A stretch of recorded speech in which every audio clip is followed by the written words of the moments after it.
Comment calculer la masse de la Terre, de la Lune, du Soleil et même des galaxies? Pour répondre à cette question, il faut introduire le concept de gravité. La gravité est une force qui arrive lorsque deux masses s'attirent entre elles, parce qu'elles ont une masse. Par exemple, lorsqu'on saute, on va être attiré par la Terre et donc on va retomber sur nos pieds sur le sol. Ou, par exemple, lorsque un pendule oscille, il va être attiré par la Terre et il va donc continuer son mouvement indéfiniment et permettre, par exemple, les horloges Grand-Père de fonctionner. Mais comment on a mesuré la masse de la Terre? La masse de la Terre a été mesurée par une expérience très intéressante qui a été faite par Henry Cavendish. Il a décidé de mesurer justement cette force-là qui existe entre deux masses. Il a forcé les masses à venir s'attirer et il a été capable de mesurer la force de la force gravitationnelle. Ce faisant, il a pu indirectement mesurer la masse de la Terre. Par la suite, en mesurant la hauteur des marées à Brest, on a pu déterminer la masse de la Lune parce qu'on était capable de mesurer la force qu'il y avait entre la Lune et les eaux terrestres qui étaient tirées ou repoussées par la Lune.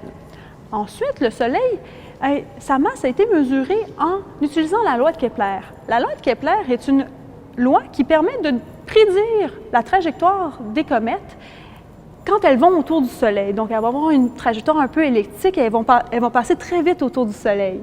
Et en connaissant la distance et la vitesse de la comète, on peut en déduire la masse du Soleil. Ce faisant, on avait la masse de notre première étoile. Maintenant, il fallait trouver la masse des autres étoiles de la galaxie parce que c'est une question que les astronomes se posent. Pour répondre à cette question, ils ont décidé de prendre des systèmes où deux étoiles tournaient une autour de l'autre, donc faire un peu comme le système de la comète et de l'étoile. Donc, en mesurant la vitesse de rotation entre les deux étoiles, en mesurant la distance entre les deux étoiles, ils ont été capables de déterminer la masse des deux étoiles. Une fois qu'on avait la masse de certaines étoiles, on a pu mesurer, en comptant le nombre d'étoiles, la masse des galaxies, qui était une grandeur gigantesque.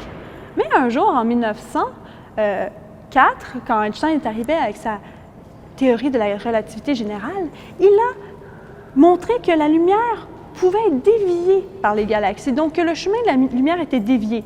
Donc, en mesurant cette déviation de la lumière, on était capable d'avoir une deuxième mesure de la masse des galaxies et on s'est rendu compte que ces deux mesures ne concordaient pas, que la masse par la déviation de la lumière était vraiment plus lourde que celle qu'on comptait à l'œil avec le nombre d'étoiles que l'on voyait. Donc, il y avait quelque chose d'invisible qui était lourd, qui interagissait de manière gravitationnelle, et on a appelé cette matière-là la matière sombre.